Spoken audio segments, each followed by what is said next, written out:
Hi, my name is Bradley Bailey. I'm a professor of art history at St. Louis University, and I've had the pleasure of curating a number of projects here at the World Chess Hall of Fame. And we're here to celebrate a milestone exhibition in the history of the Hall of Fame with the exhibition Mind Art Experience, 10 Years of Chess and Culture in St. Louis.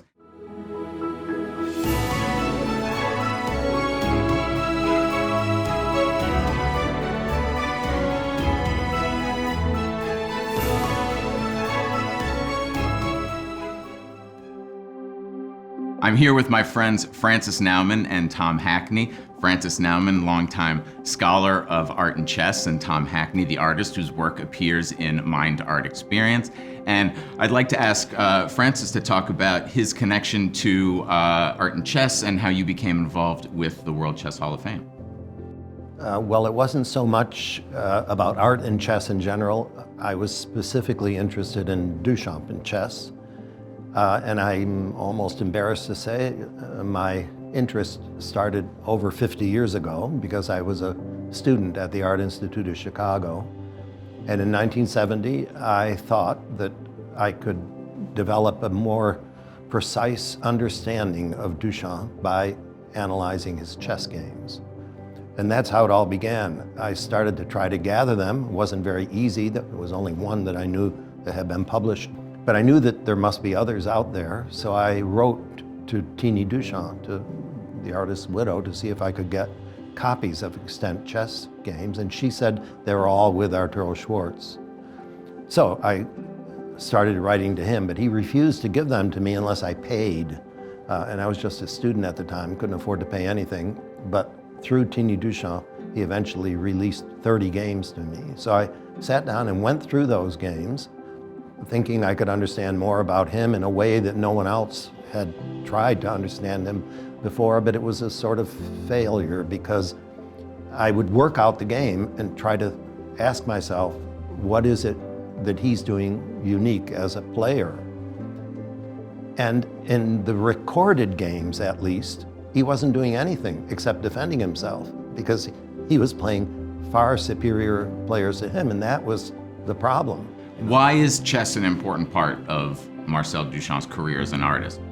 Well, in his case, he tried to defy the old French adage of being stupid like a painter, so he knew that no one ever calls a chess player stupid. So he took up the game, but he took it up much earlier. You know, he was a boy of 12 years old, and he was taught to play by his brothers.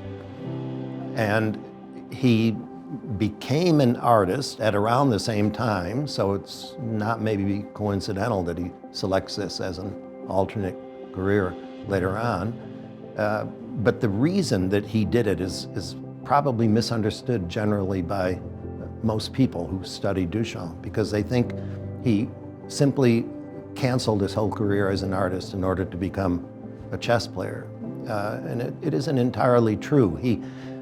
When he started trying to play chess professionally, that is when he went back from the United States to Europe in 1919 and then back again in 22, he entered into tournaments then and tried to play competitively, but it wasn't with the intention of ending his career as an artist. That rumor spread and he liked it. It was a good rumor, so he let it go. He never challenged it. So Francis, you bring up in the 1920s Duchamp stopping, making art and starting to play chess.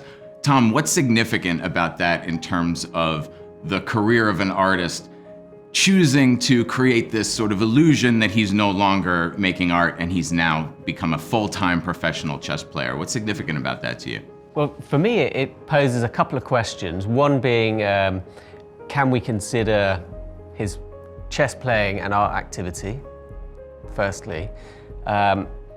Told Truman Capote, he wondered why. Yeah, why can't it be? Yeah, and why not? Well, Duchamp talked about chess as a moving sculpture.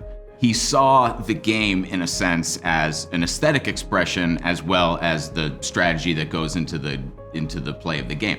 How does that factor into your work and how you conceptualize your paintings? For me, making paintings now comprised of Duchamp's chess games sort of circulates that question. He didn't actually ever say that it was a sculpture, a moving sculpture. He said it was a drawing, which is a more interesting analogy because he said it's like a drawing that the pattern of the pieces trace their way over the surface of the paper.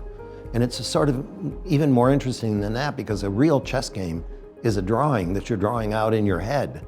And some of those patterns that you establish won't even happen. They're perspective patterns. So it's even a more beautiful drawing on that level. So Tom, what are the differences between the problems that a chess player deals with and the problems that an artist deals with?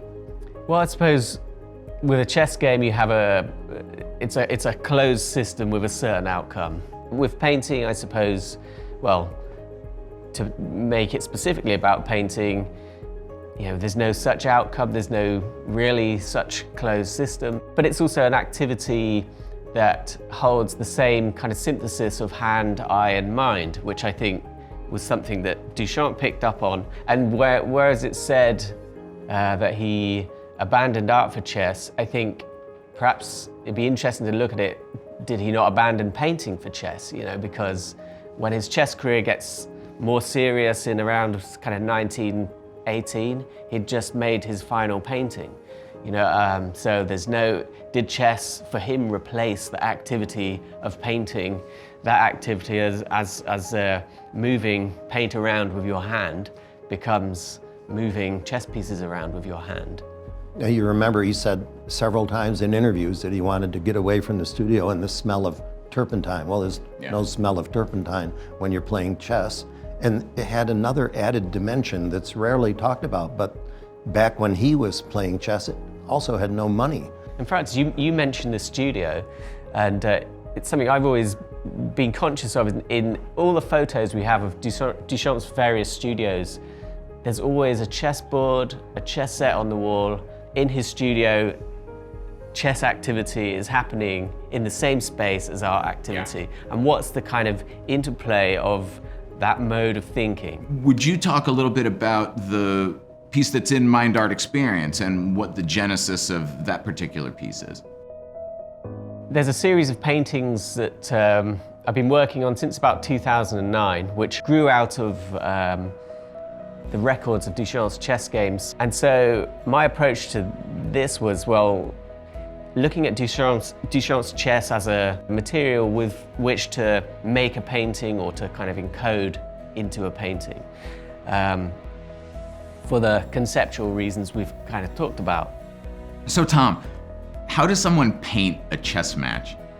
So the practice of making these is literally gridding out a linen square as it was a chessboard, painting it flat like it's a chessboard, and then mapping out and masking out the path of each move and painting it in black or white gesso or various types of primers. And so in that way, it's an automatic painting following a code. Francis, how did you become aware of Tom's work? My nephew, Ambrose Naumann, he is now a gallery owner in his own right.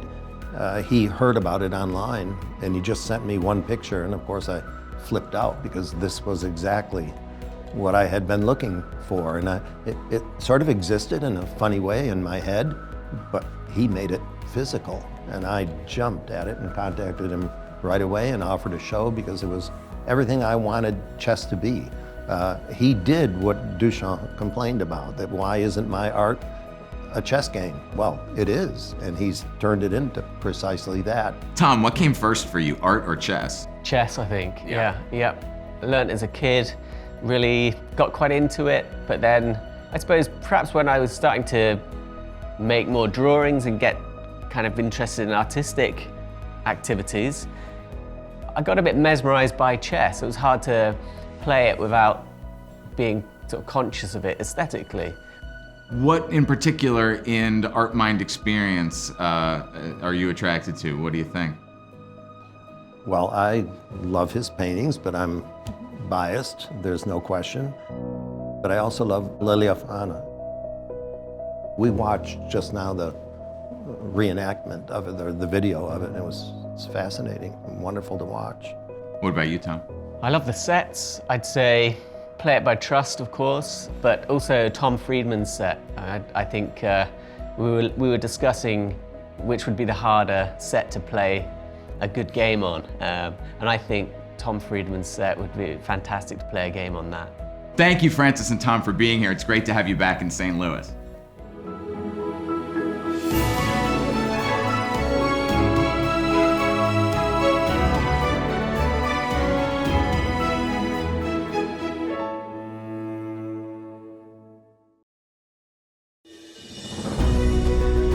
Collect the Mind Art Experience Companion Book and other gifts at QBoutiqueSTL.com.